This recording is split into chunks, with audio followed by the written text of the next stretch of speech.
Good afternoon, everybody. Welcome. When you're the last session of the day, you never know how many people are going to show up, so we're glad to see that we have a full house. I'm Dr. Craig Terrell, Superintendent of Schools in Coffeyville. I'm Superintendent of Schools, and I wanted to first talk about the reason why we decided to apply to be a Mercury 7 Redesign District. You know, when Kansans Can outcomes first came out about 3 years ago, we were very impressed with those outcomes, and we wanted to make sure that we were following those to a T. We've done a lot of work in the social emotional area when it comes to becoming a trauma responsive school district. We have what's been touted as a model for early learning in Coffeyville with our Early Learning Center, and we also have a wonderful collaboration with our local community college. So since we already had a lot of these in place, it really just made sense for us to apply to be a redesigned district and elevate everything we were doing even better. And it's great having the support from KSDE. We have Tammy and Jay that come down about every other week. You know, not only is their support necessary, but it's also necessary to have that accountability piece. We know we've got work to do during those 2 weeks, and so we get that done before they arrive. I'm just going to talk for a few minutes. I'm going to turn this over to my lead principals, because that's where the work is really being done in the schools. But I do have my early learning principal could not be here. She had an emergency come up, so I'm going to talk like Ms. Cabinet's here for a minute. We have the Early Learning Center, Dr. Jerry Ham, Early Learning Center in Coffeyville, and like I said, it was one of the models. And what we've done with this is the ASQ data collection, the ages and safety questionnaires. We've been doing this for about 9 years. So those teachers are now working with our kindergarten teachers, since that will be a requirement. And at the state level, Ms. Cabinets and I are on 2 different committees looking to try to fold in the standards and the common measures that exist between all of the various entities that provide preschool opportunities in our state. And you know, when you get into this, you realize how little you think you know about preschool and what happens there. When it comes to interventions, we use the MyIGDs, and so that's based on literacy and numeracy to provide those interventions for our kindergarten students that are 4-year-olds in the center. And the rest of it. Again, I'm not nearly as good at Amanda telling the story, but that's what with our ELC. They're not doing a lot with the redesign process in and of itself, as just tweaking and growing what they're already doing well. So with that, I will turn it over to Jennifer Bright from Community Elementary. Good afternoon. Community Elementary is a kindergarten through 6th grade building. We have close to 1,000 students, and in our building we are very all-inclusive. We offer all the services that kiddos need so that they don't have to go out to receive those services. When we started the redesign, we focused on those social emotional things that kiddos needed. We started a couple of years ago in our staff development. We had an activity where we asked teachers, write down what do kids need when they come to school? What do they need? And in their small groups, they discussed that, and then they popcorned that information out. And when we looked at that list, there was nothing on the list that said academics. It didn't say math, reading. It was all those social, emotional, basic needs that we had to have, that students had to have met. As we continued looking at our faculty meetings and staff development, we kept plugging in those social, emotional activities that were leading up to the trauma-informed school district that we are moving to. And we attended an in-service with Derby, and they had a slide that said, think about that kid. List that kid that you know, pushes your buttons. What are your triggers with that kid? What does that kid do that every day when he comes in the morning? What does that kid say? So we sat there and we wrote down that information. We showed the clip from Rita Pearson, Every Child Needs a Champion. Then we looked at that kid again from a different lens, and it was that social emotional lens. And they had a harder time looking at it from the social emotional lens. And so from there, then we really identified the why in our redesign. What are things that we want our kids to have and why? We came up with 3 major areas. the social emotional area. We know that as a school district, we are moving to being trauma informed. We came up with Twister Talk Times, and we are piloting that currently. Last Monday was our first day to pilot that, and it was an amazing experience. And basically what that is we have 107 Twister families in our building. We have 107 adults, and so each one of those adults has a family of 9 to 10 kiddos. That family is made up of students from kindergarten through 6th grade, and those kiddos will stay with that family leader until they leave our building. Talk about building relationships with a kiddo so that we make sure that every child is visible in our building, that they have someone else that they can connect with. During the Twister Talk Times, our 6th graders go down and get their kindergarten buddies and bring them to our family. During our family time, we come up with some creative handshake. There are some that are hysterical. There are some that I find kind of disturbing in their handshakes. They're odd. And of course, I'm the Jayhawk family. We know Jayhawks are mythical birds, but they're amazing birds. And so I've had to take off the KU on the bird because I have a little K-State kiddo in my group. And to not cause any problems, we're just a Jayhawk group. And during that time, we do our handshake. Then we do a 1-minute share time. And we have a talking stick, and that is the little stuffed Jayhawk that we pass around. And then also, as students share, we work on compliments, giving compliments to others. Oh, I really liked what you said, or oh, can you tell me more about? And they're really working on those skills because the art of conversation is really just lost. And so then we work on some social emotional activity or game. And then again, as we get ready to leave, the music comes on that says we are family, and we know that's the time to disperse. We do our handshake again out the door. As we get more comfortable with our groups, we will set goals with our students. So maybe my goal is I'm going to give 3 compliments this week, and then I'm going to talk about them next week in Family Talk. So we're really excited about that. The ambassador program we started at the beginning of this year. We have 2 amazing counselors that worked on putting that into place in our building. It is for our 3rd through 6th grade students, and students apply to be an ambassador. So they have to fill out an application. They have to go around the school and get 2 references, and then they turn those in, and they have to interview in front of a panel. And so they're working on a lot of different skills, and they also, obviously, all of the ones that apply don't get selected, but that is also a life skill as well that they're going to work on, and they have an opportunity to apply again. But the students absolutely love being ambassadors and creating that leader in me type of mentality.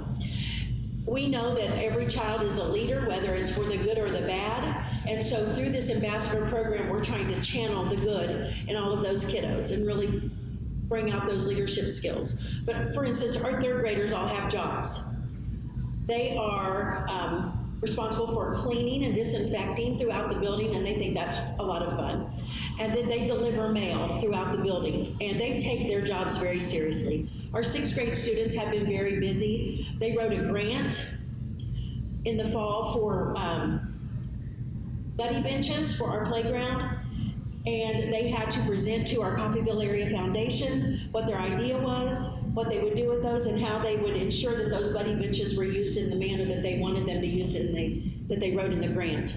They did receive the grant. They worked with the local community college on getting the materials. The local community college is going to build our buddy benches, and then this spring they will come over and we will have a ceremony with our buddy benches. So they're really excited. Our ambassadors this spring are working on a service learning project with our local animal shelter and how they can educate our community and provide resources and donate their time to go and help at the animal shelter. That builds into the service learning projects and civic engagement. Also, as part of our redesign, we are going to do service learning projects. Each grade level will have 2 service learning projects a year. The one that they are planning now that will launch next fall is centered around their grade level standards. And so they're working on that together. And they're really excited about their service learning project. We're looking at kindergarten and first grade doing something for the county or the community. The community. Second grade is looking at the county, and they have a real neat idea of reading the book Only One You, having rocks that they'll paint, and they'll go out to communities around us, read that book, talk about self-worth and value, and then give them the rocks that students have painted. And then it goes on up through sixth grade, looking at the water filtration straws and sending those to some other countries. So there's a lot of buzz going on in how we can take our service learning projects and tie them to our standards. The academics is there, the individualized learning. We have an effort to really look at our Tier 2 and our Tier 3 students. We started Orton Gillingham with a small group of teachers being trained in that, and we have seen phenomenal growth with our struggling students, our special ed students, and our high population of ELL students. And so the district provided funds to have more of our staff trained, and so we're really excited about the possibilities that that means for our students. Improved attendance, we are looking at, we've had a lot of efforts underway to improve attendance and to cut down on the number of tardies. And we know that children at our level are dependent upon their adults to bring them to school. So we're looking at a way to, how do we make this important to the parents? Well, one of the things that we're gonna do is get the kiddos, I guess I'm gonna say to bug their parents. For every day that they're there in class on time, they're gonna get $1. They're gonna save up that money, and then once a month, we will open up our Twister Mercantile. And that's where they can take their money, they can go into the store and buy items that are there. Some things will be like a sucker, those immediate things, or it may be, maybe I want to save up and be a principal for an hour. Maybe I'm going to save up to buy the teacher's classroom chair that I can set in for the day. Just various things that they can purchase with that money. So we've been working this year with a local bank to work on savings, spending, where you can invest your money. And so then next year they're going to work on adding to that as well. They're going to learn the importance of saving and spending. The college and career exploration, along with the Twister pathways, we're really excited about that. One of the things that we're doing this year is we are tagging on to the college and career components that they have at the middle school and high school, and we're bringing that to the elementary school. Tammy provided us a graphic organizer that really was a flower with 7 petals. And those petals, technology, media, health, public service, family, consumer science, there were 7 of them, and we decided that we needed to add in fine arts. We wanted to add in a petal that included the arts, theater, drama, and offer those pathways to our students. We plan to digitally badge our students so that by the time they leave community elementary, they will have gone through or had an opportunity to be exposed to each of those 8 petals. We will, within those Twister pathways, we plan to have a 7-week project, and at the end of that, students will, through their rubric, be scored, I guess, on their projects, and then they will present their project to the public. We'll open it up to the community to really make that value stand out to those kiddos. So we're really excited about our Twister pathways. The health and wellness is also there, and really it's working on that health and wellness of our students as well as our staff. You'll see Twister Day is listed there, and the Twister Day is really when we're going to revamp that one day to add in time for our service learning, our family talk times, and our service learning. Because we have multi-age groups and with a schedule of 1,000 kiddos, we had to find one day where we could totally scramble that schedule up to make it work and still allow for teacher plan times to occur and not mess up our lunch schedule. So we're really excited about the opportunities that we have at Community Elementary through this redesign. Our staff is very excited, especially after we had our Twister families and our Twister talk time. They're excited to see how the rest of our redesign plays out. So.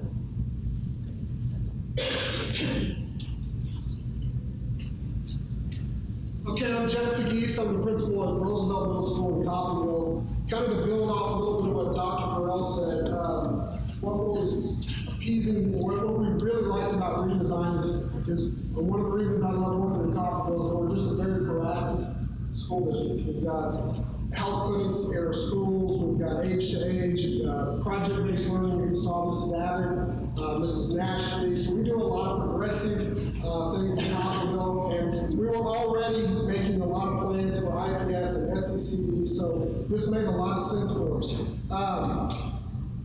Another thing that makes us unique in the redesign process is we're redesigning the whole school district. For a school fairly large, top to bottom, we're doing this, and our teachers are used to this. They're used to doing the progressive things and jumping in and doing some creative things with kids. Kind of a back history of Coffeyville too. We have almost 80% poverty. We have a rising ESOL population that's about 10%. So those create some challenges and a lot of need for these things that we're putting in. When we started this redesign process, doing it district-wide, trying to get those things matched up, it was kind of a tough process early on. The middle school was with our redesign team, worked with the high school redesign team, and we tried to establish 3 goal areas and a vision. And to get middle school and high school all lined up like that was a challenge at times, and to agree on everything. But once we established that vision and those goal areas, then we kind of broke off and customized them for our building. The 3 goal areas that we signed up with were social, emotional, academic, cognitive, and employability and technical. Social emotional is kind of our biggest one was in focusing on. You've heard Dr. Carell, Mrs. Wright talk about trauma informed. Well, we have been doing a lot of professional development around trauma informed for a couple of years, so we've been kind of moving towards that. We've brought in Jim Sport leader from Paper Tigers. We've had Dr. Ruby Payne in. We're going to National Trauma Informed Conference. But trauma informed is such a broad umbrella, and I'm kind of a procedures guy, so I want to line it out. So lining that out, we're actually piloting that right now at the middle school, and some really neat components of it. One of the first things that you'll want to do if you want to go trauma informed is the student of concern meetings. We do this every other Thursday, and they have been the most important part of that process. So we've got a whole bunch of kids that have a lot of DCF concerns or emotional things going on at home, and our staff doesn't know about a lot of those things. I know about a lot of them, and counselors know a lot about them. So we have a dialogue about these kids and kids that we're concerned on. We also did, we listed every kid in the building on a spreadsheet. The teachers went through and put down who they had a significant relationship with. And then we targeted the handful of kids that didn't have any relationship. So then we put in interventions. We're checking Connect Mentoring, we're checking and check out with certain kids and make sure somebody's checking and building a relationship with those kids every single day. And the great part about that is that's good for all kids, especially those little kids. Building relationships, building empathy with your staff has really been a huge part of that. Other things that we put in with the trauma informed is we're doing brain break activities in every class period every day. So the kids get used to everybody doing that, and then as you're a teacher, you know you've got that one ACEs kid, the high ACE score, that's got a lot of trauma, and he's starting to get agitated. We're going to do a brain break activity. We also put in what we call our storage shelter, which is a regulation room manned by a social worker. If a kid, if we see signs of dysregulation, we get that kid out, we get them running, we get them calm down, we process them out, and get them back into class. We created our kind of own zones of regulation at a secondary level. The forecast indicators, kind of the weather lead, going with the Bolton Tornado mascot. And then F1, F2, F3, F4, F5. What does that feel like? What does it sound like? What does that look like for all of our kids? We train our staff on this. We train our students on this. this is kind of our common language with it. We also do a lot of training with our staff, because as you know, keeping our staff self-regulated, and those mirror neurons really transfer to our kids. So we do a lot of training with our staff. We kind of have a blank forecast indicator. What does it look like when you're in the cafeteria? What does it look like when you're in F4? What does that sound like? What are your triggers? So recognizing what those triggers are in your classroom has also been really good. Age-appropriate social skills. We tier our kids with a screen. So we do, all kids are screened with a screener that puts us into tier 1, tier 2, or tier 3 in terms of at-risk behaviors. From that, we put our kids in tier 2, we put them in what we call a social skills class. We call it career essentials. But those kids are taught age-appropriate social skills, and we see that a big need for middle school kids. We've had that in place this year. Next year, we're growing this to also, as I've been in that class this year, I looked at it like, man, this is good for all of our kids. So next year, we're growing that. We're doing an advisory class that meets every day of the week. Right now, we're doing it 1 to 2 days a week. Next year, that will be every day. There will be a day devoted to social emotional. We're going to be teaching age-appropriate social skills. So we feel like with the trauma-informed, we're meeting the emotional need, teaching the age-appropriate social skills. We got advisory time. We're going to be meeting the social needs of our kids. Academic cognitive. A couple things that we put in there. Personalized learning is something that we've applied for with Summit Learning, moving towards a personalized platform for each individual kid. Middle school, and I'm sure you guys know this, teaching. The hardest thing to do is how do you teach that gifted kid teaching, sitting right next to the special ed kids in the classroom. And we have kids with abilities all over. So we already are doing a lot of differentiation. We're already using technology a lot like Google. This personalized learning platform is going to allow us to meet the needs of all of our kids a little better. So that's something that we're moving towards. Academic mentoring. During our advisory times, we got 80% poverty. When I was a kid, and I went home, my mom and dad said, do you have any homework? Do you have any tests coming up? Are you grades? Those type of questions. We don't have kids, they don't get those questions home. But that's important to emphasize the importance of education. So our advisors that are going to loop with those kids are going to start having those conversations every Monday. We're also going to have a flex day. They're going to help them get set up with that teacher that they missed a test on and keep those kids and play that parenting role in academics. Employability and technical. We were already doing career cruising like a lot of school districts were, and we have modeled some of that. We're going to really grow that program this year, or this coming year. Next year, all 8th graders, it'll be about 135 kids, will have a 2-hour job shadowing out in the community Coffeyville.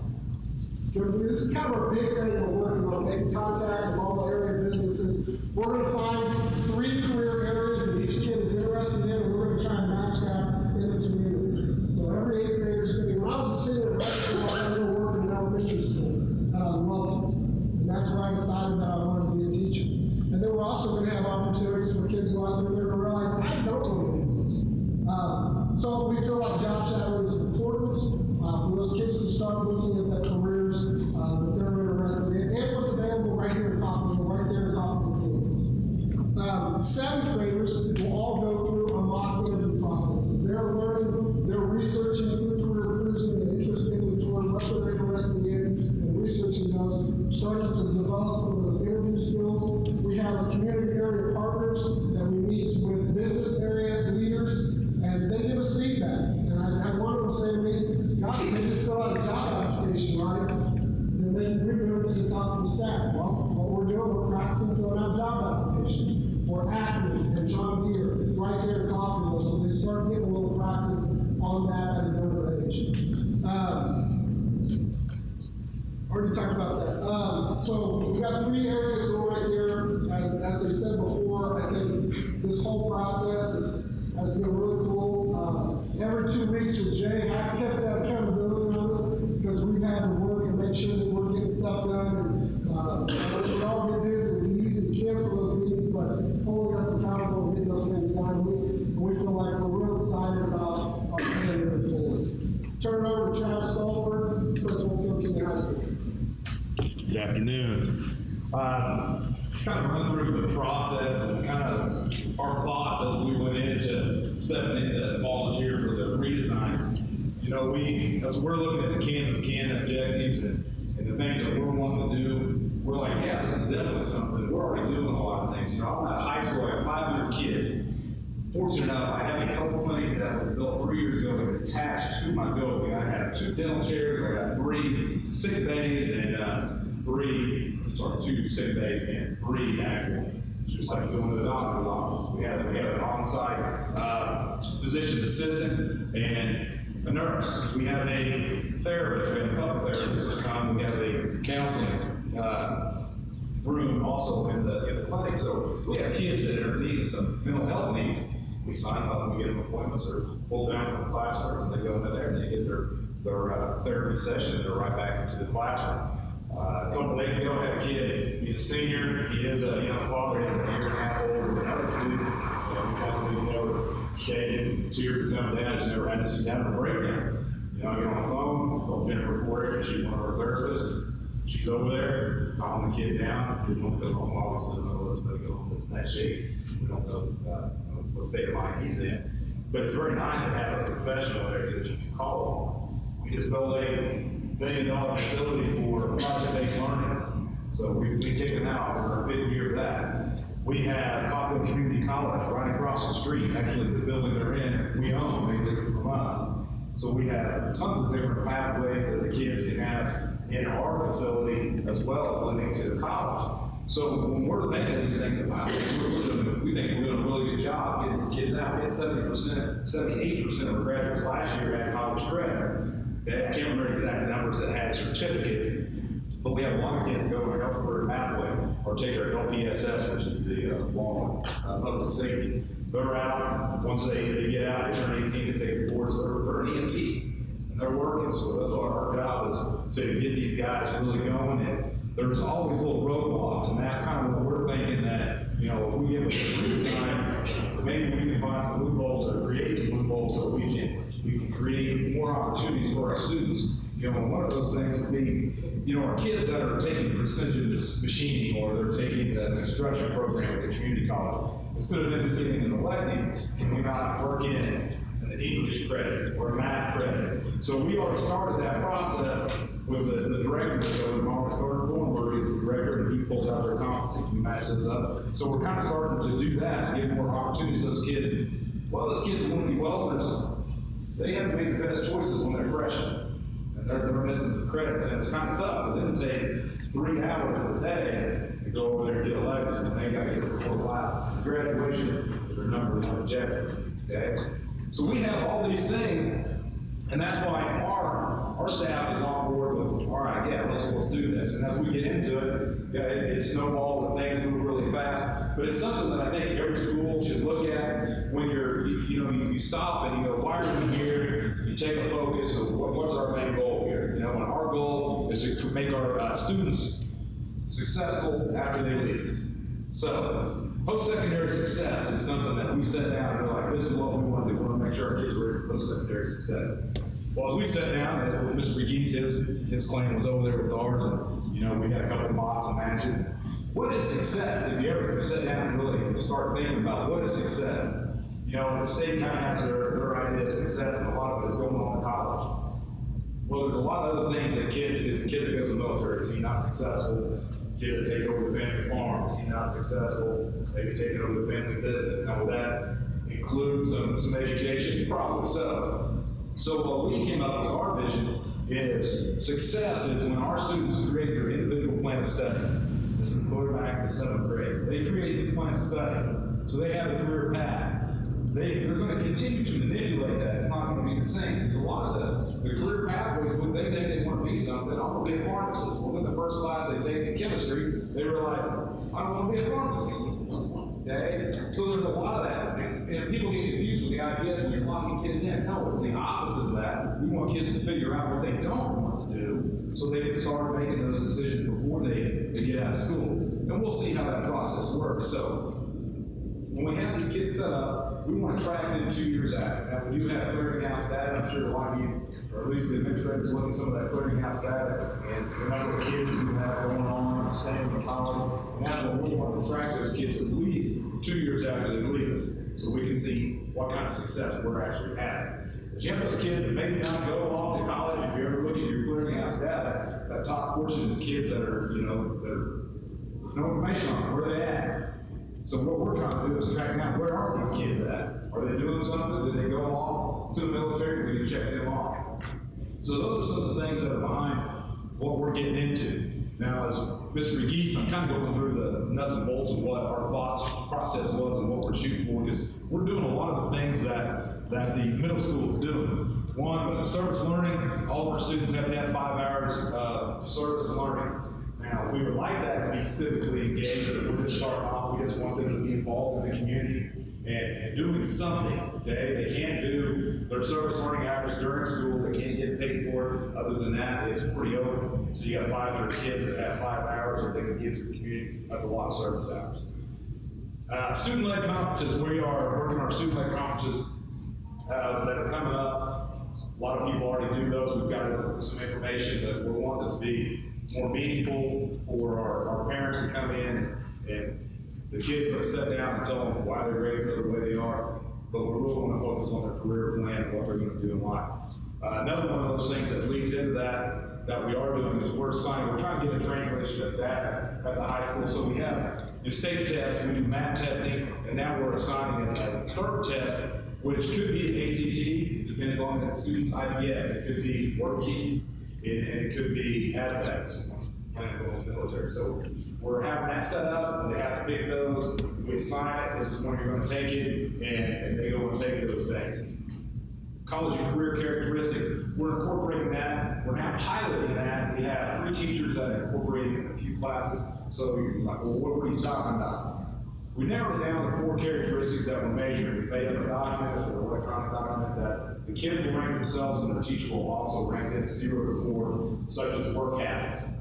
So they can click on this, you've got a short definition of each one. They click on it and you'll end up giving them something like a 3.5, very similar to the GPA. We have it in the computer system that it will convert that to a percentage. So that might be a 95%. You have to give them 2s, that's a 70%. So that will then be entered into the grade as 10, it's going to be 10% of the grade. So they'll put that in there out of 10 and say, okay, this kid got a 7 out of 10, which is a 70%. They put that in there. So it's actually in the grade card. Some schools do this stuff, and they give them 2 grade cards. One, well, this is your college and career grade card. What does it mean? It don't mean nothing. Okay, so we put it into the actual grade, where that's part of the actual GPA that's going to come out of that.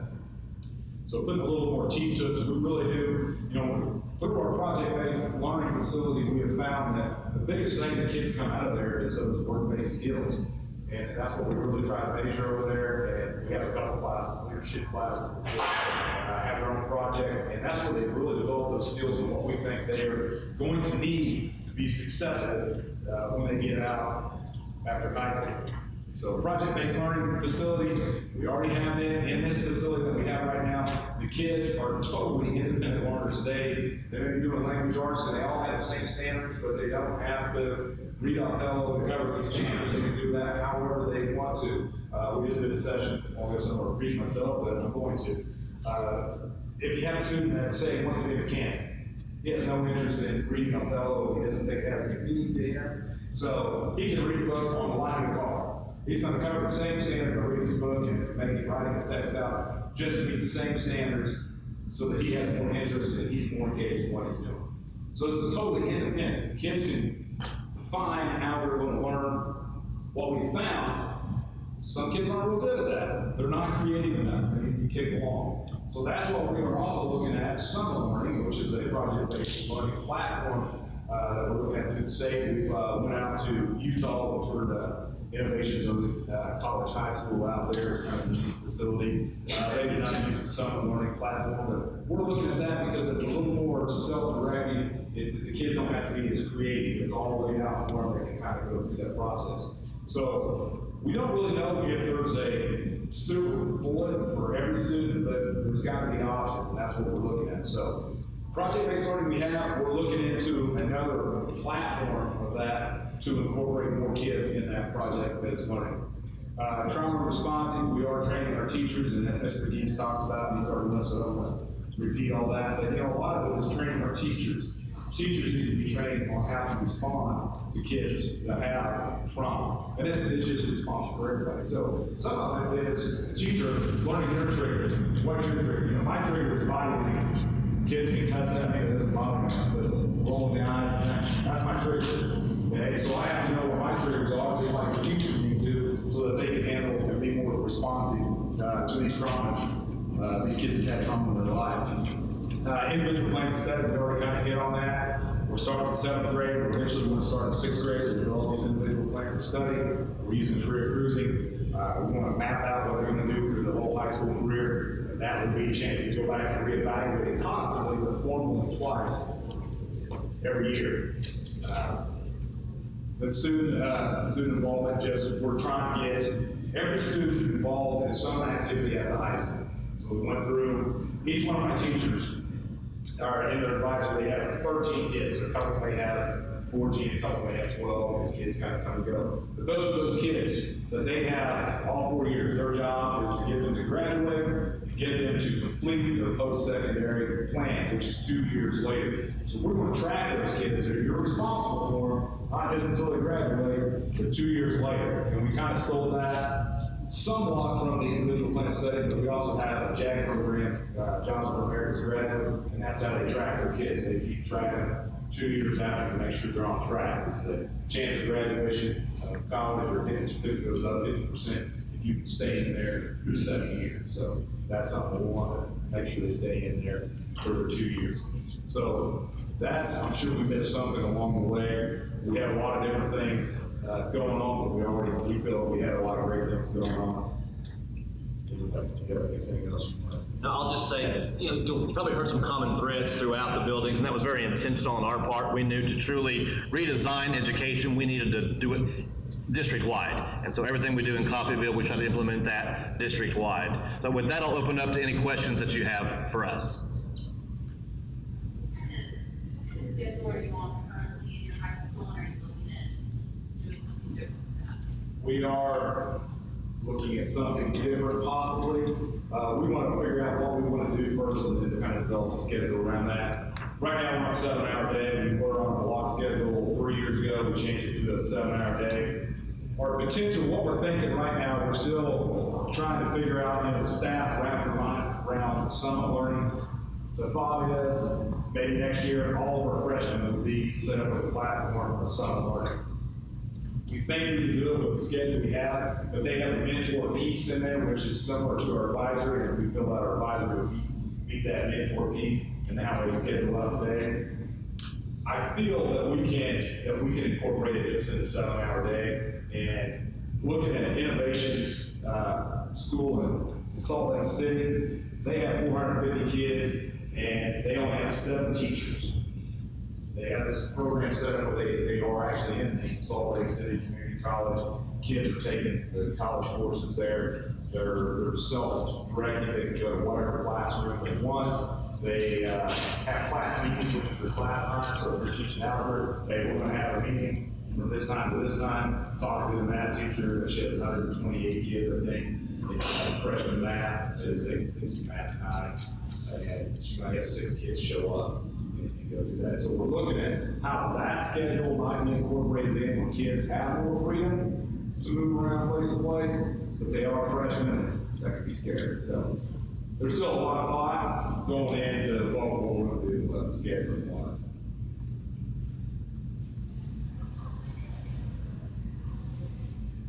Thanks for that. On that day, what is your day look like? Because you said it was kind of a different schedule than the rest of the week. It will be, what we're currently planning is that students will start out in the gym and we will do our Monday morning assembly. We typically do a Tuesday morning assembly, but we're going to change it to Monday. And during that time, we'll recognize students for their different principal praises, things that they were sent to the office for. And then also worship another month. And then from there, we will disperse into our Twister families. And so kiddos will go to their family. From there, they'll go back to their classroom. We'll still have 40 minutes of core math, 40 minutes of core reading. There will also be time for the service learning projects. So that's in their grade levels, so depending on how their grade level is going to divide that up. They'll work on their service learning time, and then we will again then split up for the Twister pathways. And the Twister pathways, we are going to have to stagger within that morning time because K2 will have different pathways that they'll select from, then 3, 4, and then 5, 6. We do have some staff members, I'll say like our instructional coaches, that want to teach the multiple grade levels so it can be at the same time. And so we'll stagger that. We'll still have our lunch, and then after that, we will do our dismissal. One thing I forgot in there is we are looking at a structured recess time, so we're still working on how that's going to look for 1,000 students. And then in the afternoon, our teachers will have their plan time, so there will be no plan time in the morning. They'll take their plan time right after, our students are not.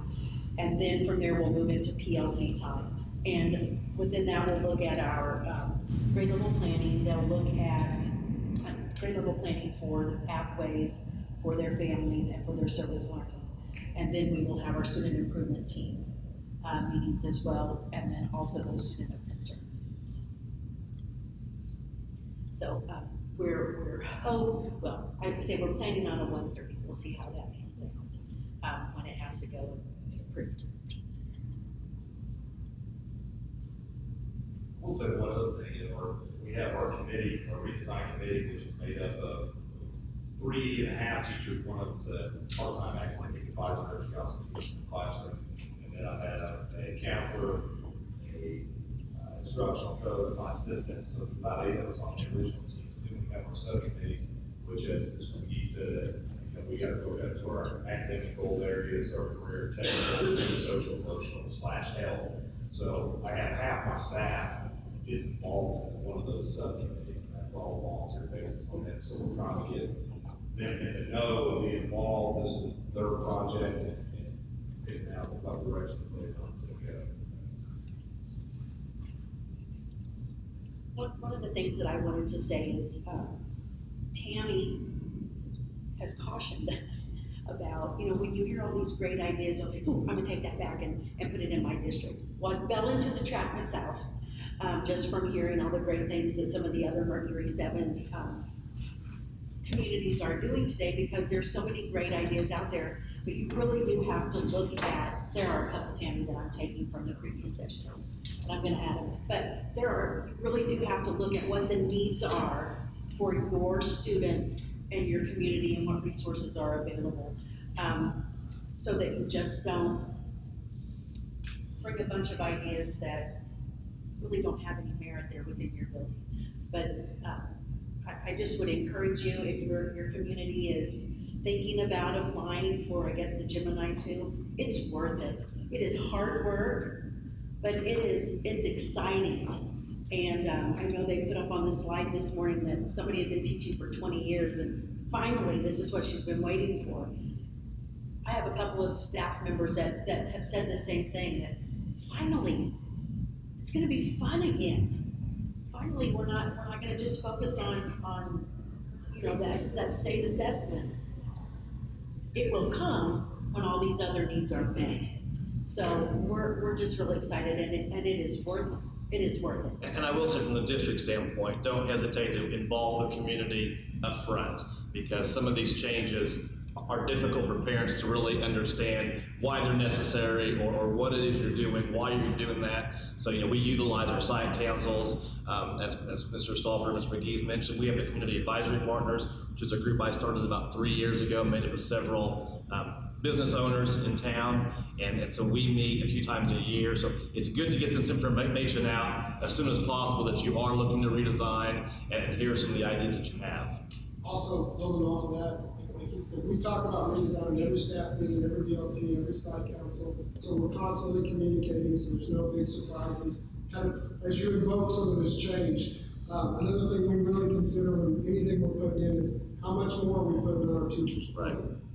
And that's been a real focus on being very careful there. As progressive as we are, we put a lot of stuff on their plate. So one thing we've done is we've paid some teachers to write the lesson plans for the social skills and the scope and the advisory And then using Google, we give that, so they just execute the lesson plan. And that process has worked really, really good in our building. So we just kind of have our redesign team writing some lesson plans on the things that we're wanting to implement and not stressing our teachers as much.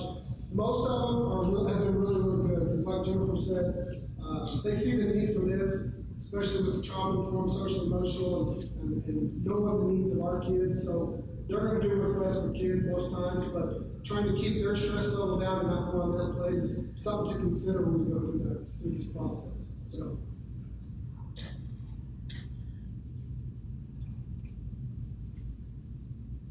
If there's no other questions, thank you all for coming.